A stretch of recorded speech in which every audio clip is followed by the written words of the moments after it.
Hello नमस्कार दोस्तों, मैं अनुज वर्मा आप सभी लोगों का स्टडी 81 पर स्वागत करता हूं। आज हमारा टॉपिक है पल्लव राजवंश के बारे में। आज हम सीखेंगे जो ये कहाँ था, कांचीपुरम में था। पल्लव राजवंश कहाँ पर था? कांचीपुरम में था। देखो, इक्ष्वाकुओं को अपदश कर उनकी जगह पर पल्लव आए। जो इच्छुक थे, इच्छुकों की जो जगह थी उनको वहां से हटाकर वहां पर कौन आ गए? पल्लव आ गए। तो पल्लव का अर्थ होता है लता का वाचक। पल्लव का अर्थ क्या होता है? लता का वाचक। देखो, उत्तरी तमिलनाडु और नीचे दक्षिणी आंध्र तक, यहाँ तक था पल्लव राजवंश। उत्तरी तमिलनाडु और दक्षिणी आंध्र तक पल्लव राज था। इसकी राजधानी थी कांची। इसकी राजधानी क्या थी? कांची, पल्लव राज की। फिर अब इसके कुछ शासक देख लो। शासक पहले आपको हम बता दें, जिसे सबसे पहले आता है हमारा सिंहवर्मन। सिंहवर्मन, इसके दो पुत्र थे, एक सिंह विष्णु था, एक विहीन था। सिंह विष्णु और विहीन। फिर सिंह विष्णु के बाद महेंद्र वर्मन प्रथम, फिर उसके बाद नरसिंह वर्मन प्रथम, फिर महेंद्र वर्मन द्वितीय, फिर परमेश्वर वर्मन प्रथम, फिर नरसिंह वर्मन द्वितीय, फिर परमेश्वर वर्मन द्वितीय। इतने शासक हुए हैं पल्लव राजवंश में। अब देखो, अब सबसे पहले आता है सिंह विष्णु। सिंह विष्णु जो सिंह वर्मन का पुत्र था। इसका टाइम पीरियड चलता है 575 से 600 ईस्वी के बीच में। टाइम पीरियड सिंह विष्णु का कितना है? 575 से 600 ईस्वी के बीच में। पल्लवों का प्रथम प्रमुख शासक सिंह विष्णु था। पल्लवों का जो प्रथम प्रमुख शासक कौन था? वो सिंह विष्णु था। इसकी उपाधि थी अविन सिंह। इसकी उपाधि थी अविन सिंह। फिर वह एक वीर व पराक्रमी राजा था। वह एक क्या था? वीर और पराक्रमी राजा था। कौन? सिंह विष्णु। उसने चेर, चोल, पांड्य, मलय, मालवा, कलभ व सिंघल के राजाओं को युद्ध में पराजित कर अपनी शक्ति का विस्तार किया था। कौन? सिंह विष्णु ने। कितने राजाओं को परास्त करके? तो जो चेर राजा थे, चोल राजा थे, पांड्य राजा थे, मलय राजा थे, मालवा के राजा थे, कलभ के राजा थे, सिंघल के राजा थे, तो इनको युद्ध में हराकर और इनको पराजित कर दिया था और शक्ति का अपनी विस्तार किया था। यह वैष्णव धर्म का मतानुयायी था। यह क्या था? वैष्णव धर्म का मानने वाला था। फिर मामल्लपुरम में इसने आदि वराह गुहा मंदिर का निर्माण कराया। मामल्लपुरम में इसने आदि वराह गुहा मंदिर का निर्माण करवाया और इस मंदिर में सिंह विष्णु और उसकी 2 रानियों की प्रतिमा स्थापित की। और इसी में उसने सिंह विष्णु और उसकी 2 रानियां थी, 2, उनकी प्रतिमा को स्थापित किया। फिर सिंह विष्णु के राजसभा में संस्कृत के महाकवि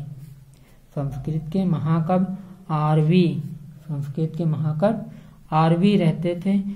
इन्होंने कीर्तार जोनियम नामक रचना की है और उसमें बताया है कि जो पुलकेशिन द्वितीय था, पुलकेशिन द्वितीय ने सिंह विष्णु को पराजित किया था। किसमें बताया है? कीर्तार जोनियम में बताया गया है। किसने रचना की थी? आरबी ने। ये संस्कृत के महाकवि थे। उसमें बताया गया कि सिंह विष्णु को किसने हराया था? तो पुलकेशिन द्वितीय ने पराजित किया था।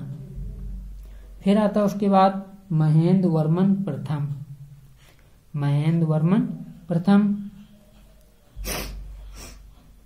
महेंद्र वर्मन प्रथम के समय में पल्लव और चालुक्यों का संघर्ष प्रारंभ हो गया। पल्लव और चालुक्यों का संघर्ष प्रारंभ हो गया। इसकी उपाधियां क्या थी महेंद्र वर्मन प्रथम की? तो उपाधियां इसकी थी मत्त विलास, विचित्र चित्र, गुणभर, शत्रुमल, ललितांकुर, ये इसकी उपाधियां थी। और मत्त विलास, उसने इसी नाम मत्त विलास प्रहसन एक हास्य ग्रंथ भी था। मत्त विलास प्रहसन एक हास्य ग्रंथ भी था, जिसमें कपालिकों और भिक्षुओं का व्यंग बताया गया। इसी में क्या बताया गया? कपालिकों और भिक्षुओं का व्यंग बताया गया है इसी मत्त विलास प्रहसन में। तो देखो, प्रसिद्ध संगीतज्ञ रुद्राचार्य का शिष्य था। प्रसिद्ध जो संगीतकार थे रुद्राचार्य का शिष्य था। कौन? महेंद्र वर्मन प्रथम। और यह शैव संत अय्यर जो शैव के उपासक थे, फिर उसको जैन का उपासक था महेंद्र वर्मन प्रथम, उसने जैन को छोड़ दिया और शैव उपासक धारण कर लिया। फिर शिव की उपासना करने लगा शैव संत अप्पय्यर के कहने पर। फिर आता है नरसिंह वर्मन प्रथम। इसका टाइम पीरियड 630 से 668 के बीच में चलता है नरसिंह वर्मन प्रथम का। नरसिंह वर्मन प्रथम अपने वंश का सर्वाधिक शक्तिशाली शासक था। जो नरसिंह वर्मन प्रथम था, ये अपने वंश का सबसे शक्तिशाली शासक था।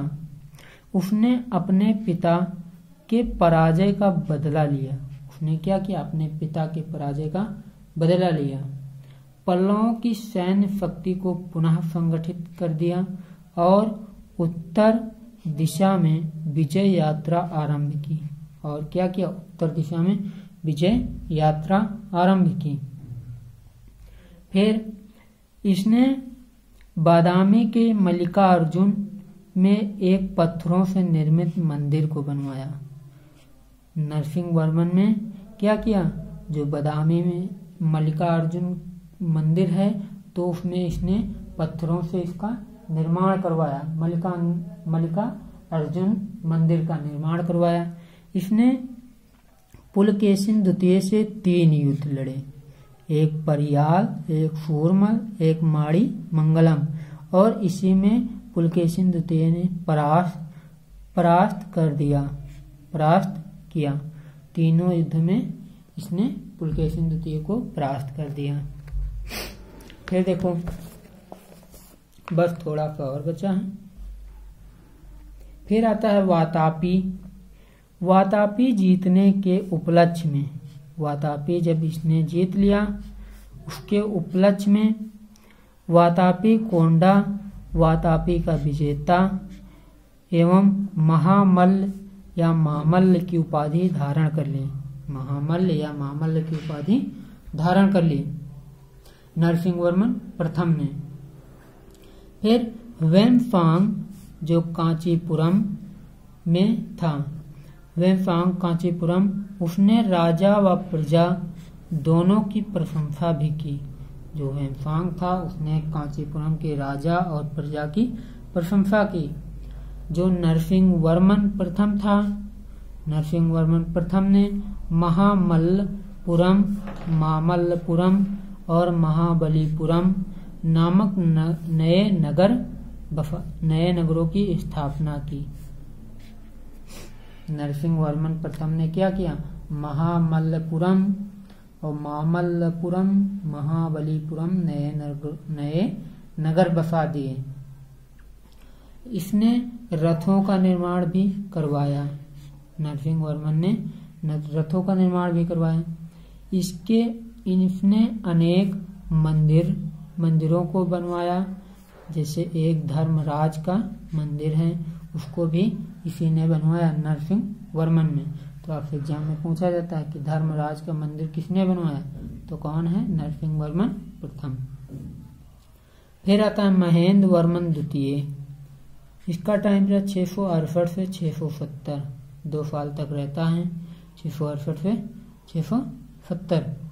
पल्लव और चालुक्य का संघर्ष में, पल्लव और चालुक्य के संघर्ष में उसे पुलकेशिन द्वितीय के पुत्र विक्रमादित्य प्रथम ने हत्या कर दी।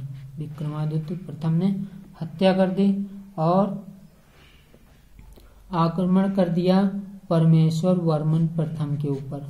और आक्रमण किस पर कर दिया, देखो जो पुलकेशिन द्वितीय था तो उसने महेंद्र वर्मन द्वितीय की हत्या कर दी। अब उसका पुत्र आया पुलकेशिन द्वितीय विक्रमादित्य प्रथम, इसने क्या किया, इसने जो परमेश्वर वर्मन था, परमेश्वर वर्मन प्रथम, तो जो 670 से 695 ईस्वी के बीच रहता है, तो विक्रमादित्य ने इस पर आक्रमण कर दिया। विक्रमादित्य ने अनेकों युद्ध लड़े और वापस चला गया। विक्रमादित्य ने से अनेकों युद्ध लड़े और वापस चले गए। परमेश्वर वर्मन ने मामल्लपुरम में गणेश मंदिर का निर्माण करवाया। जो परमेश्वर वर्मन प्रथम था उसने क्या करवाया, जो मामल्लपुरम नगर उसने बसवाया था नरसिंह वर्मन ने, तो उसमें उसने वहां पर एक गणेश मंदिर का निर्माण करवाया। परमेश्वर वर्मन जो शैव धर्म का उपासक था, शैव धर्म को मानने वाला था परमेश्वर वर्मन। इसकी उपाधियां थी एकमल, लोकादित्य, गुणभाजन। इसकी 3 उपाधियां थी, एकमल, लोकादित्य और गुणभाजन। फिर आता हमारा नरसिंह वर्मन द्वितीय। नरसिंह वर्मन द्वितीय, इसका शासन काल शांतिपूर्ण रहा। इसका जो शासन काल रहा था शांतिपूर्ण रहा। अतः कला एवं साहित्य के क्षेत्र में महत्वपूर्ण प्रगति हुई और कला और साहित्य के क्षेत्र में बहुत आगे प्रगति किया। कांची का जो कैलाश मंदिर था वहां पर राज सिद्धेश्वर मंदिर का निर्माण करवाया। जो ऐरावतेश्वर मंदिर था उसमें महाबल्लपुरम में एक मंदिर का निर्माण करवाया। ऐरावतेश्वर मंदिर का निर्माण करवाया कांची में, और मामल्लपुरम में एक मंदिर बनवाया। कौन, नरसिंह वर्मन द्वितीय ने। और इसने कांची में एक संस्कृत विश्वविद्यालय महाविद्यालय खोला। संस्कृत में एक महाविद्यालय की स्थापना की। इसकी उपाधियां थी राज सिंह, आगम प्रिय, शंकर भक्त। इसकी कौन कौन उपाधियां, राज सिंह, आगम प्रिय, शंकर भक्त, 3 उपाधियां थी। नरसिंह वर्मन द्वितीय ने एक दूत मंडल चीन को भेजा था 720 ईस्वी में। तो आपसे एग्जाम में पूछा जाता है कि चीन में दूत मंडल किसने भेजा, या नरसिंह वर्मन द्वितीय ने ये दूत मंडल चीन को कब भेजा, किस सन में भेजा, तो 720। फिर आता हमारा परमेश्वर वर्मन द्वितीय। परमेश्वर वर्मन द्वितीय 720 से 730 ईस्वी के बीच में इसका टाइम पीरियड रहता है। इसको चालुक्य नरेश विक्रमादित्य से अपमानजनक संधि करनी पड़ी। जो चालुक्य नरेश हैं विक्रमादित्य द्वितीय, उससे इसने क्या किया, अपमानजनक एक संधि करनी पड़ी। जब इसने इनकार किया तो चालुक्य के सहयोगी शासक गंग वंश के शासक की हत्या कर दी। जब उसने इनकार कर दिया तो चालुक्य के जो सहयोगी शासक थे, गंग वंश के शासक, उन सारे लोगों ने मिलकर इसकी हत्या कर दी। फिर उसके बाद आता नंदी वर्मन द्वितीय। इसका टाइम पीरियड 730 से 800 ईस्वी के बीच में। इसको ये अब यहीं से भीम वंश स्टार्ट हो गया। यहीं से इसको कहते हैं भीम वंश फिर इसके समय में राजसत्ता के लिए गृह युद्ध छिड़ गया। इसी के समय में राजसत्ता के लिए गृह युद्ध छिड़ गया।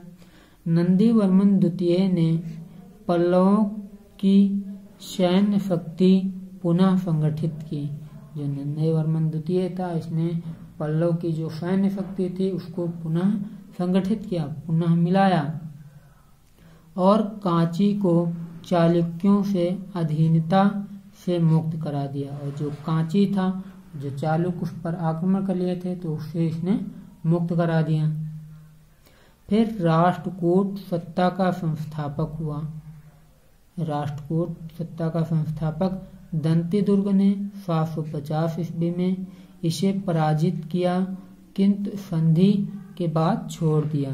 जो राष्ट्रकूट सत्ता के संस्थापक दंतीदुर्ग थे, इसने 750 ईस्वी में इस पर पराजित किया और किंतु संधि के बाद इसको छोड़ दिया। फिर दंतीदुर्ग की एक पुत्री थी रेखा। दंतीदुर्ग की एक पुत्री थी रेखा, उसका विवाह नंदीवर्धन से करवा दिया और उसका विवाह नंदीवर्धन से करवा दिया। फिर और वहीं पर इसने 2 मंदिर का निर्माण भी करवाया। एक है मुक्तेश्वर मंदिर जो कांची में है, दूसरा है बैकुंठ पेरुमल मंदिर का निर्माण करवाया। कौन कौन? मुक्तेश्वर मंदिर और बैकुंठ पेरुमल मंदिर का निर्माण करवाया। ये दोनों कहाँ पर हैं? तो ये दोनों कांची में स्थित हैं। अगर आप लोगों को मेरा वीडियो अच्छा लगा हो तो प्लीज इसको लाइक करें, शेयर करें, सब्सक्राइब कर लें, बेल आइकन का बटन जरूर से दबा दें ताकि जो भी मैं वीडियो छोड़ूं वो आप तक नोटिफिकेशन के माध्यम से जरूर पहुंच सके। जय Hind. Thank you so much.